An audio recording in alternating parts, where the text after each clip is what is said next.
wawancara Doktif soal pertanyaan 200 miliar tuh Bang, yang dugaannya itu diminta uang damai sebesar itu Bang. Mungkin seperti apa Bang? Ngeri-ngeri sedap ini. 200 miliar, mau nggak tuh 200 miliar? Itu kalau kita beli cendol itu se-Jakarta cukup kali ya.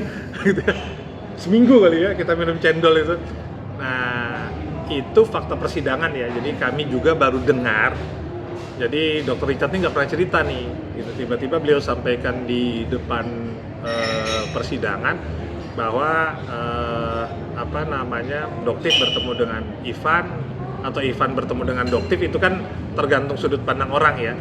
Nah, katanya ada permintaan 200 miliar begitu yang didengar. Terus setelah itu Doktif bilang 250 miliar itu merupakan kerugian masyarakat gitu kan. Jadi wah, jadi ini kok nilainya jadi mirip-mirip nih, 250 miliar. Oh, yang ini nganggap kerugian masyarakat gitu. Nah, ini juga yang harus kita tanyakan, apa memang benar demikian. Kan kalau Dr. Richard menyampaikan di persidangan, berarti kan dia sudah mendapat informasi yang A1 lah kan gitu, seperti itu kan dari para pihak tersebut. Nah, tinggal para pihak ini Doktif apakah mau jujur gitu kan, lalu Ivan juga apakah mau jujur menyampaikan hal tersebut. Ini yang juga kami tunggu, karena kan nilainya fantastis ya. Jadi ya tergolong juga sebagai kalau kita minta uang 200 miliar ke orang lain yang punya masalah gitu kan. Ada yang tahu nggak kira-kira? Ada yang tahu nggak? Ya begitulah gitu kan, seperti itu. Dan ya mudah-mudahan ini yang membuka tabirnya sehingga kita tahu siapa sebenarnya orang yang kita hadapi, seperti itu. Jadi biar masyarakat ini tahu loh di persidangan ada yang demikian, dan ada beberapa yang ada bukti transfernya tuh, ada yang 500, ada yang 300 gitu kan.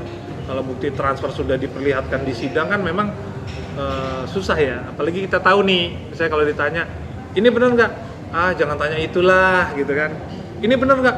Kamu jangan begitu ya, gitu kan. Nah, itu kan kita sudah bisa lihat dari sisi jawab-menjawabnya, apakah yang ditanyakan itu benar atau tidak, begitu. Nah, tapi mudah-mudahan ini pendidikan juga kepada masyarakat, jangan sampai ada oknum yang melakukan review-review nih.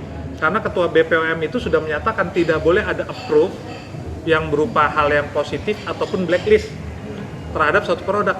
Yang boleh menyatakan itu hanya BPOM. Ini yang Prof. Taruna sendiri nih yang ngomong.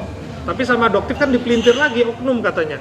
Nah, bagaimana? Ini kan ketuanya yang merah putih itu kan, yang kami juga respect, sudah bilang tidak boleh ada approve terhadap satu produk dan juga tidak boleh ada blacklist gitu kan. Jadi dua-duanya nih harus lembaga yang punya otoritas, BPOM lah yang menyampaikan hal tersebut.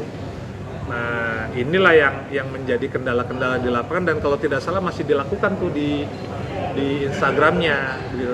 Proof.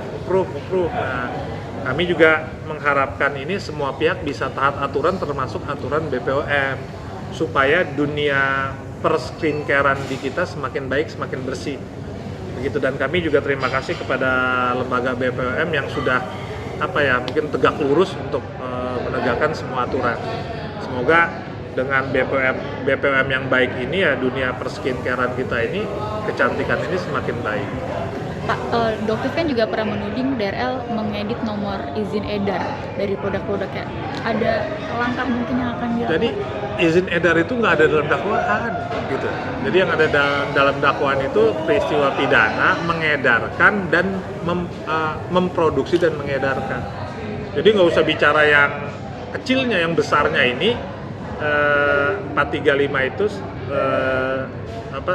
setiap orang yang memproduksi dan mengedarkan begitu. Nah, lagi-lagi kalau kita bicara 435 ini, setiap orang yang memproduksi dan mengedarkan, nah Richardnya ini tanggal 12 nggak ada di Indonesia gitu.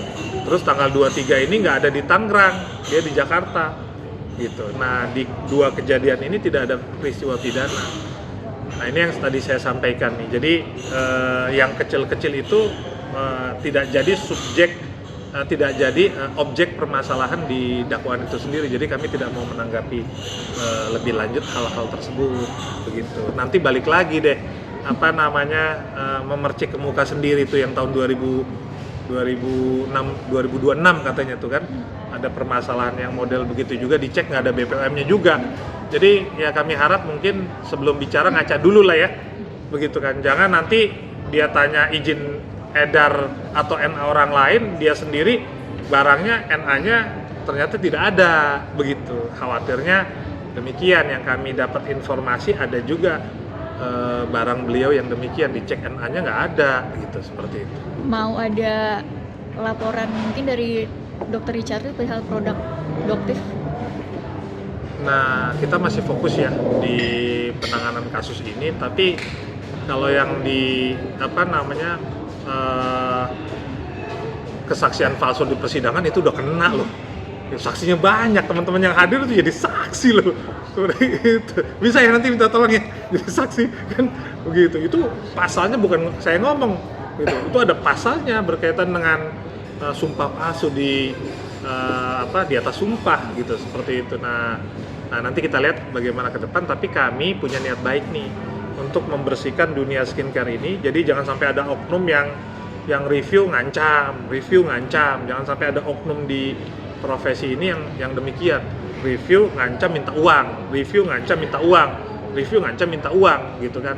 Nah, kami harap ini, kami tujuannya niatnya baik untuk membersihkan oknum-oknum yang demikian. Gitu, siapapun itu juga begitu. Sehingga dunia skincare kita semakin baik, dan kami juga mendorong untuk BPOM melaksanakan aturan sesuai dengan hukum, jadi tegak supaya ya masyarakat juga tidak ada yang dirugikan berkaitan dengan ini.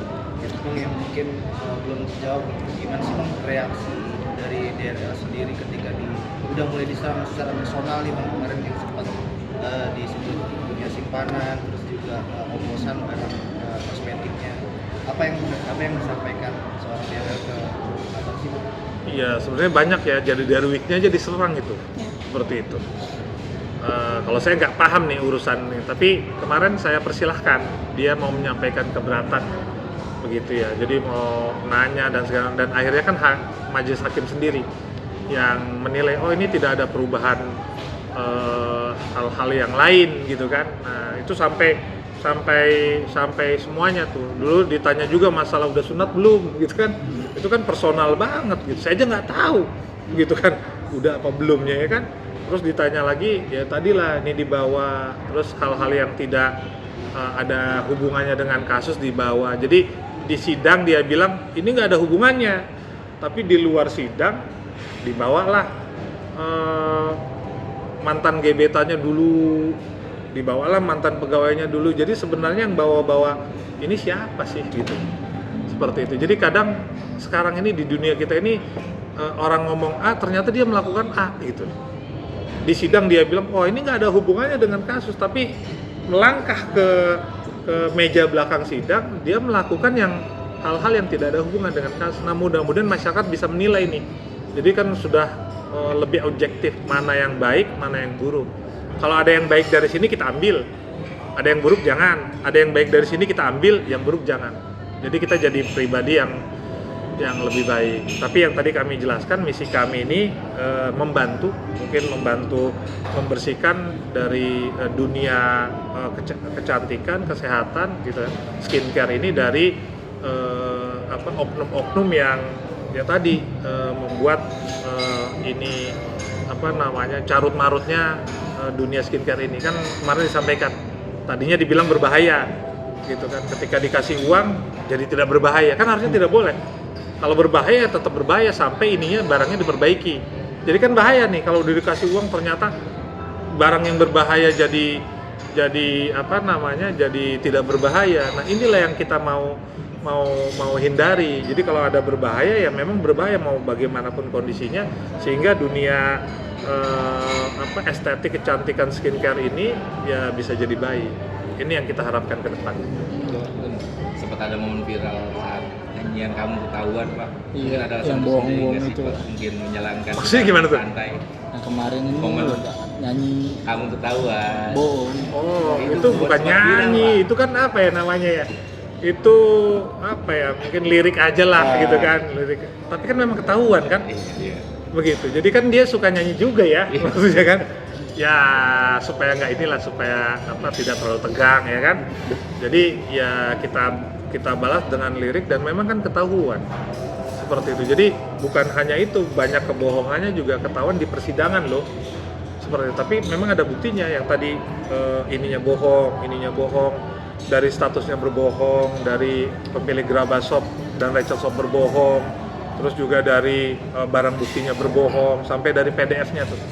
Itu semuanya kan yang tadi PDF-nya itu, jadi hampir barang buktinya tuh semuanya tidak otentik. Jadi tidak bisa dijadikan barang bukti atau alat bukti di persidangan karena nggak otentik semua. Dari semua saksi yang ada, sehingga ya ini ya kita mau bilang apa lagi gitu. Itu istilahnya apa ya ungkapan yang menyatakan kebenaran dengan cara yang lain lah, kan intimidasi gitu kan. Ini saya begini. Nah mungkin mudah-mudahan kalau ada liriknya yang mirip-mirip itu jadi lebih ya bisa diterima lah kan. Kalau keras kadang mungkin nggak bisa diterima ya, tapi kalau nyanyi oh bener juga ya gitu. Tapi bener kan ya.